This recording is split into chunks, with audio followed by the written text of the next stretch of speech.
رمضان میں گناہوں سے بچنے کا طریقہ۔ رمضان المبارک نیکیوں کا موسم بہار ہے۔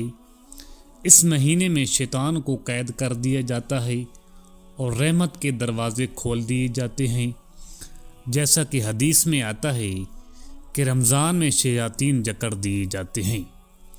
اس بابرکت مہینے میں گناہوں سے بچنا آسان ہو جاتا ہے، بس ارادہ مضبوط ہونا چاہیے۔ سچی توبہ کریں۔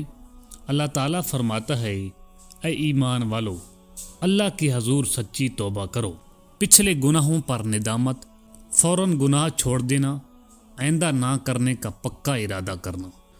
5 وقت کی نماز باجماعت۔ نماز برائی اور بے حیائی سے روکتی ہے، خاص طور پر تراویح اور تہجد کا اہتمام دل کو پاک کرتا ہے۔ قرآن کی تلاوت روزانہ کریں۔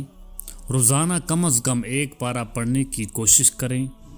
قرآن دل کو نور دیتا ہے اور گناہوں سے بچنے کی طاقت دیتا ہے۔ آنکھ، زبان اور کان کی حفاظت۔ فحش ویڈیوز اور گانے چھوڑ دیں۔ غیبت، جھوٹ اور گالم گلوچ سے بچیں۔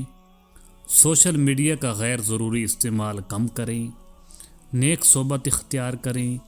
نیک دوست اور دینی ماحول انسان کو برائی سے بچاتا ہے۔ دعا کا اہتمام کریں۔ رمضان میں دعاؤں کی کثرت کریں۔ خلاصہ یہ ہے، رمضان گناہوں کو چھوڑنے اور نئی زندگی شروع کرنے کا سنہری موقع ہے۔